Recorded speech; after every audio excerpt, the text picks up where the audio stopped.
A very good afternoon to you, ladies and gentlemen, from wherever you're watching, east or west, north or south, home or office, wherever you've taken off time to come and listen and to watch some bit of sports business. Welcome to Beyond the Lines with me, your host, Keith. As usual, we're here to talk about sports business. We're here to brief ourselves with what is happening in the world of sports. A lot has been going on throughout the week, and so many sports activities have been going on as well. Regardless of whatever activity has been taking place, of course, we still come back and talk about sports as always. I'm your host, Keith. I'm here to take you through the sports business, and we are going to engage more when it comes to various sports disciplines. And it's my humble pleasure to be here with you today as we talk about them.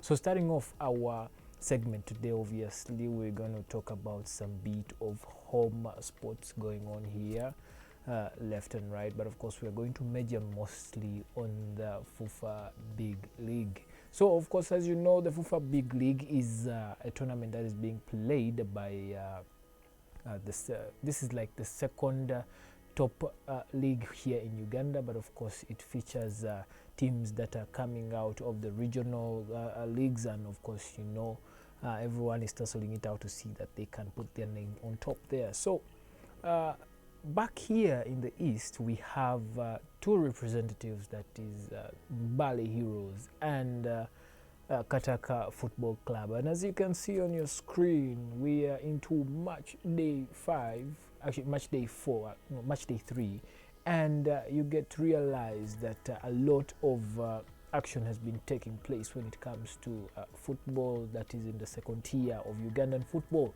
And representatives from the east, that is Elgon sub-region, that is Mbale City to be specific, we are having Kataka Soccer Club and Mbale Heroes Football Club. So you, as you all know, as I've been telling you, that Mbale Heroes previously featured in the StarTimes Uganda Premier League, and things did not go well for them, you know, being out of the league for more than close to 20 years, and a lot has been changed, and you know, trying to get the rhythm and momentum, things did not go their way, but they decided to come back and re-strategize. But as it looks like things are not going their way, as you can see on your screen there, the results are not what any Mbale Heroes fan out there would want to see, and it just poses a question where the problem is. Is it that the coaching is bad, or the players are bad, or it's just luck? Don't know what the answer is, but as you can see on your screen, they were humbled 3-1 by Tezenguze team, that is the team from Western Uganda, and they were beaten 3-1 away from home. While for Kataka Football Club, they kept on being dominant, and as you can see, they drew their game 1-1 against the high-flying Black Power. It should be known that Black Power is leading the FUFA Big League standings currently, and it looks like things are going on well for the Lira-based side, actually, Black Power Football Club, as they aim to achieve a Super League status come next season.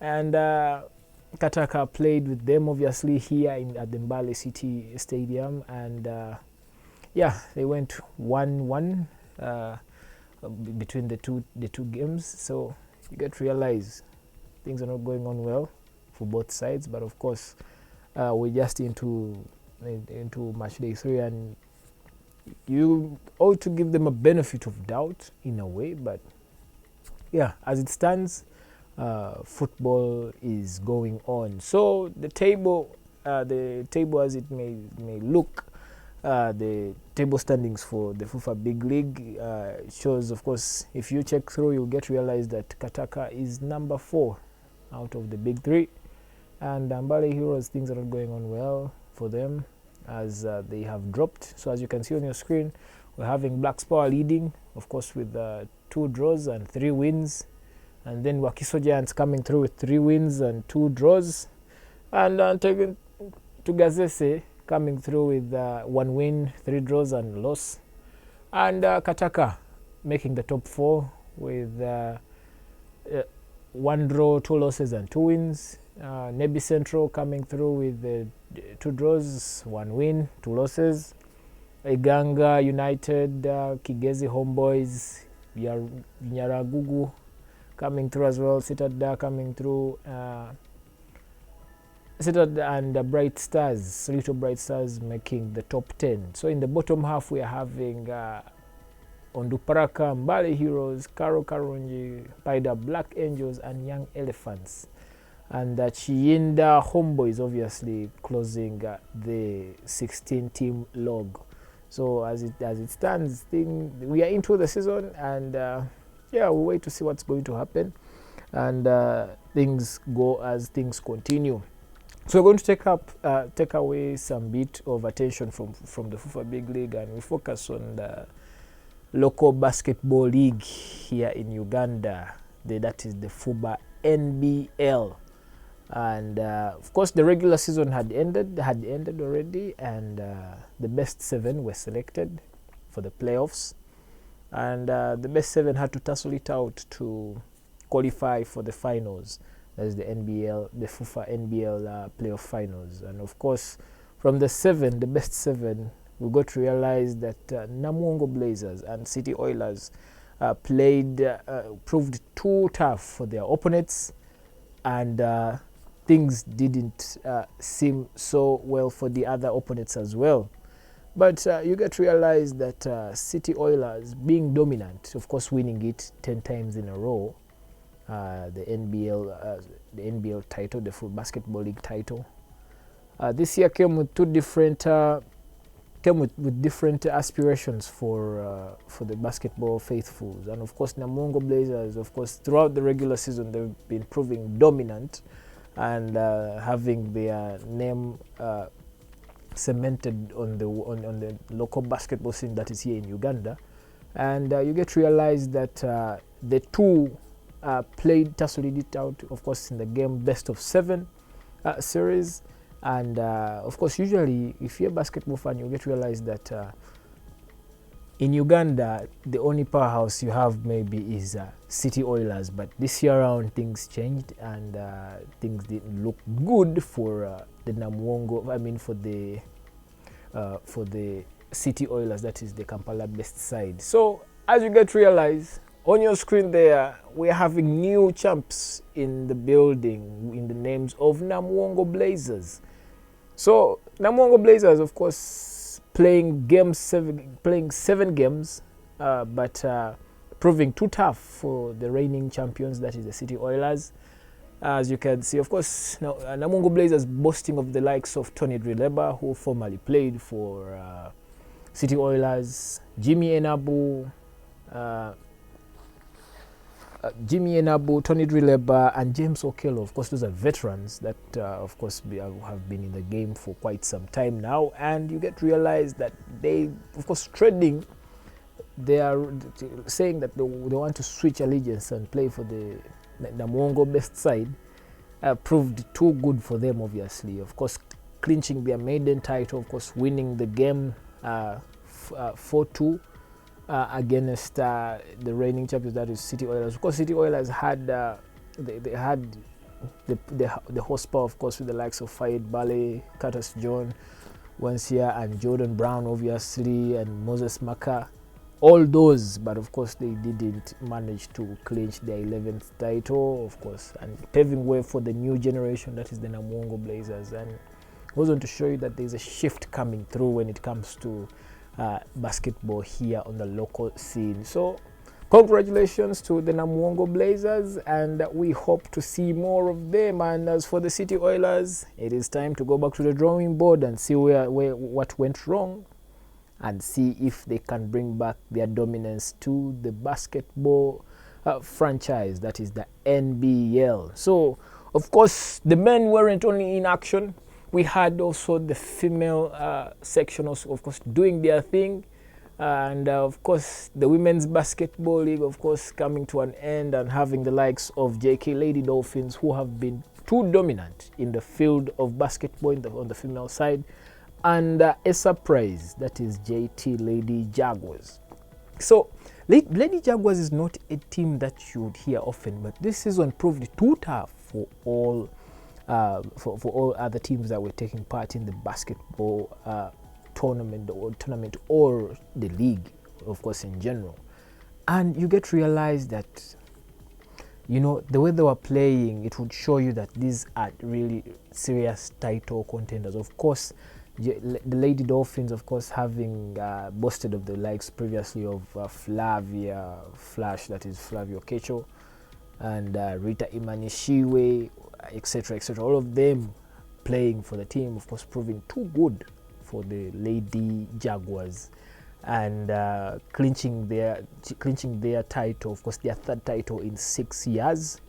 Of course, having won it last season, again winning it this season. So it goes on to show you the kind of dominance these ladies have come to show, of course. So they won their game against the Lady Jaguars, of course, winning the series 4-1. And of course, out of 7, if you win 4, it becomes very hard to catch up when it comes to the 7 games. So they won their game and ensured that they clinched their third title, of course, with star plays from Rita Imanishiwe. Of course, for those who watch female basketball will get to know that Rita Imanishiwe is one of the starlets we have here in Uganda who showed that they really love the sport of basketball. But all in all, congratulations to the Lady Jaguars. I mean, to the JK Lady Dolphins, and we hope to see more of them when it comes to basketball franchise. Of course, that is the FUBA NBL. We're going to leave some bit of basketball and talk football again, but this time around we're going to talk about the Super League, that is the Star Times Uganda Premier League, and a lot of action has been going on when it comes to football in the Star Times Uganda Premier League. And you know, we've been having a lot of ups and downs, of course, with the new format coming through and teams not appreciating it, and then we're having the Vipers also coming through and, you know, things not going as they had planned and stuff like that. And then we are having also the suspension of the new league format, of course, by the for the FIFA Association, of course, after engagements with the top tier heads of the league and sports in general. So the Star Times Uganda Premier League is into match day 5, and as it stands, things are looking good for some teams. Things are also not looking good for other teams as well. So we had the likes of Maroons and URA, of course the tax collectors, and of course the Wardens playing it out to a 0 draw in Luzira. And then UPDF, of course the Army Boys, this was a security derby obviously. Of course, now UPDF losing out to Police FC, that is in Bombo. Then Calvary and Gaddafi, of course, Calvary losing the game against Gaddafi, that is the Printers, that is the UPPC, the new UPPC, that is 4-2. And then Lugazi winning their game convincingly against the newly promoted side, that is the Buhimba Saints. And Express winning their game against Mbarara City in at Ham Stadium Nachivuvo, of course 4-1. Villa taking it away against Kitara at the Wankuku Stadium, and then Vipers and KCCA, which was arguably the game of the week or the match day, of course. When you talk about Vipers, you're talking about the current reigning Star Times Uganda Premier League champions and the Uganda Cup champions. But then when you talk about KCCA, you're talking about the record, okay,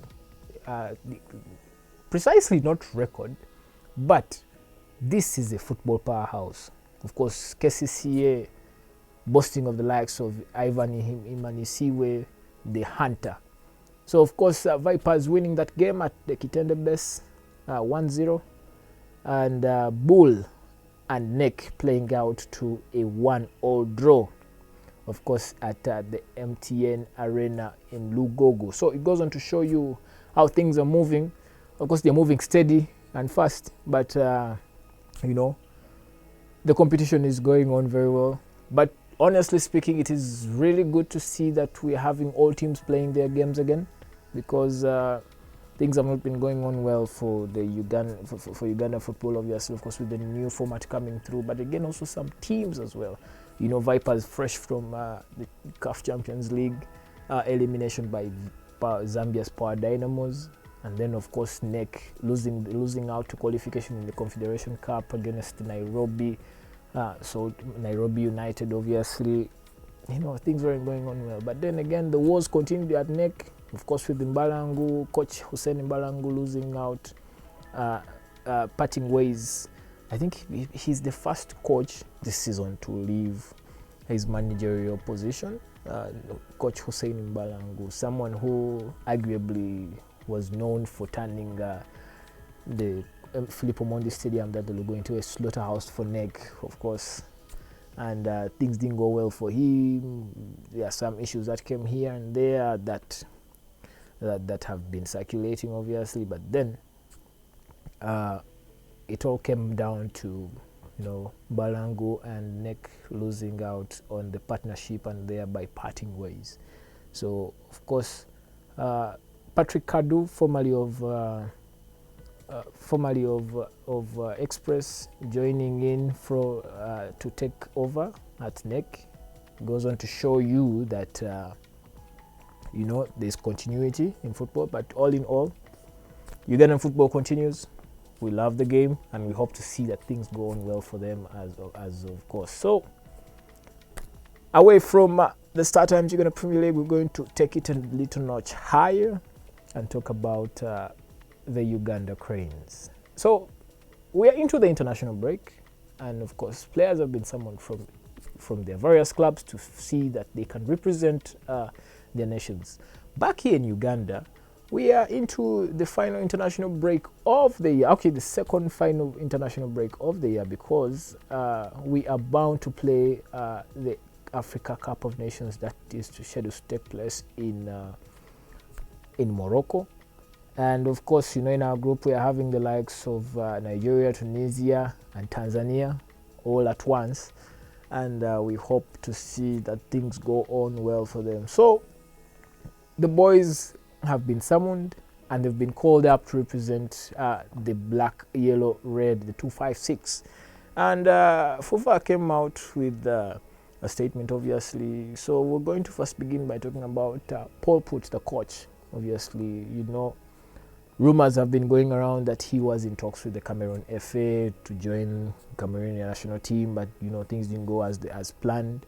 But then the good news came out that he had signed a 2-year contract extension with the Uganda Cranes. Of course, that alone being good news to the Ugandan fraternity, obviously, because Paul Put has overseen what someone would talk about as one of the most incredible spells here in Uganda. Of course, having the team improve day by day, and of course seeing a lot of players coming through and of course coming up the ranks as well. So as you can see on your screen, of course the boys have been had traveled to Morocco, of course, for their friendlies, because they're going to be away.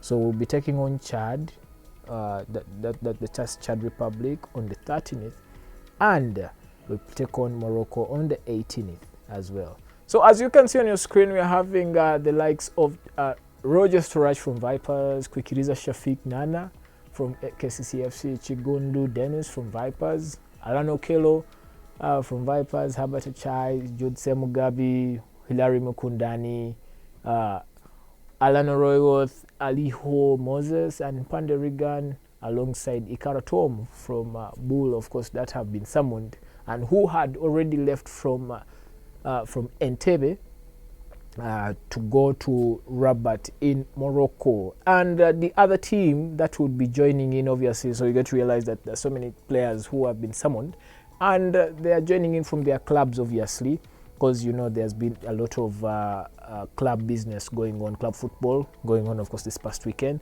So the foreign best players joining in, as you can see on the screen, we have Magola, Salim Jamal, Umar from Richards Bay in South Africa, Odinyango Dennis, legendary keeper, of course, from Mamelodi Sundowns, Sibik Toby from Baton FC in the UK, Elio Capradosi from Universitatea Cluj, Obita Jordan from Hibaden, and Aziz Kayodo from FC Solvan Librek, Awani Timothy from Ashwood, FC Ashwood, then Semakula Kenneth, of course, from Al Dahli FC, that is in Kuwait.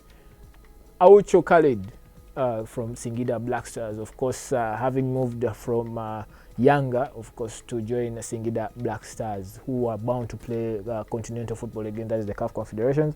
Then we are having Al Hassan Baba from Football Club FCB, then we are Ruhanga Bobosi, Auckland Roots, and then one of the surprising twists when it comes to the summoning of foreign-based players, the return of Melvin Lorenzen.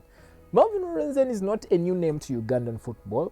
Melvin Lorenzen is somebody who was summoned sometime back, that is in the year 2016, 2017, but things didn't go as planned for him, and thereby staying silent. But for some reason, Paul Put believes that he still has a lot to offer when it comes to football, of course, in the Ugandan context. And it goes on to show you the commitment that Paul Put has for his players generally. Of course, he believing that Uganda boasts of a lot of talent.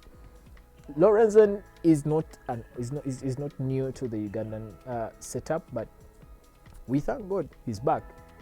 We don't know what's going to happen. But of course, aside from him, we're having the likes of there's a guy, this gentleman from St. Johnstone, that is in Scotland. He has quite the name, Uche Mubiru. Yes, that gentleman is also coming through. He's coming back into the ranks. Obviously, he's been through, and it looks like things have been going on well for him when it comes to football in Scotland, and things are going on well. Over the weekend, he scored. So yeah. Osaka gonna have to take a goal on that, but yeah, we wait and see. So that has been the squad that has been summoned, but of course some bad news here and there. Obviously, where there are good things, there always has to be a bad thing as well. So on the squad that has been summoned, there's news reaching our desk is that defender Aziz Kayondo and winger Roger Smarto may not feature in the double header because of injury concerns, obviously. Kayondo, obviously, having sustained an injury concussion over the weekend while he was on club duty, where his team won 6-0, and Roger Smart, of course, also getting injured as well, being on the score sheet as well. Funny how they scored and all got injured over the weekend, but all in all, it's a major blow to the Ugandan setup, but we believe that we have the manpower to deliver, obviously. So we take on Chad first before we take on hosts of this year's AFCON. That is Morocco later on this month. So we are into the international break. So all we can do is just watch and see how things unravel and how things turn up, because, you know, this is football, anything is possible. So let's wait and see what's going to happen. So away from the Uganda Cranes, we're going to talk some bit of FIFA Football World Cup qualifiers, and as you know already, we are into the final qualifying stretch of the year. Of course, as you get to realize that 2026 is not far from here. So back here in Africa, things have become very interesting, very, very interesting. Why? In the way that you get to realize that teams that are not supposed to be playing playoff rounds are actually doing it. You know, Cape Verde came out and, you know, surprised everybody that, yo, you know what? We are here to stay, qualifying. You get? So, as you can see on your screen, we've had the best four. Someone would term these countries as powerhouses, of course, when it comes to football. And it baffles somebody that, you know, you're having Congo with all the manpower they have, Gabon, which has, of course, Pierre-Emerick Aubameyang, and then Nigeria, Osimhen's Nigeria. I beg, how far? And then, of course, Cameroon have busting all the likes of Brian Mbeumo, Andre Onana, Anguissa, Toko Nkambi, Carl Toko Nkambi, obviously. And, you know, what makes it very interesting is that this is a competitive lane now, because we are going directly to the semi-finals. It's like we're playing an actual final, you know. But the thing about the qualifiers is this: once you win these qualifiers here in Africa, you go ahead to wait and play The winner of the qualifiers, the playoff tournament between the ones of Europe and Asia, that is also another tournament to determine if you can qualify for the 2026 FIFA World Cup that's going to be in the US. So already Africa has its entrance, but now we have one spot left to see if we can really achieve or try and pick it up. We have Nigeria taking on Gabon, and then we have DRC taking on Cameroon as well. So as you can see on your screen, it's going to be an interesting leg because these are teams with horsepower, everything, So Nigeria will be taking on Gabon on the 13th of November. That's this month. That's later on this week. And then later on, actually, it's going to be played on the same day in Morocco because it's a tournament. And then Cameroon will be taking on DRC Congo. These are all interesting games. And for those who love football, who want to see fun-flared football, these are games for you to watch. So the winner between the game of Nigeria and Gabon, and we'll play the winner between Cameroon and Congo to see who qualifies for the intercontinental playoff final that is to take place again. So we wait and see what's going to happen, honestly, and we wish them luck. We wish them luck because this game is very interesting. So we don't know what next, what's going to happen. Away from FIFA qualifiers, we're going to talk some bit of Premier League football action. Match day 8, and action has been going on. We've had games, very interesting games going on, obviously, the likes of Manchester United, Chelsea, Liverpool, Arsenal. Of course, Liverpool having so many wars going on currently because of their form. Losing 5 in a row is not something that Arne Slot would love to hear. Of course, Erling Haaland continuing with his fine scoring form. Manchester United continuing to build up from where they started, obviously, having been unbeaten 5 games in a row now. And as you can see on your screen, a lot of action has been going on, left, right. So, of course, over the weekend, we were treated to a flare of football fans. And, of course, Tottenham and Manchester United kicked us off with a 2-2 draw. And Everton winning their game against Fulham 2-0. West Ham winning their game against Burnley 3-2, of course, to ensure that Nuno Espirito Santos builds up on the momentum at the London best club. Sunderland and Arsenal. Sunderland breaking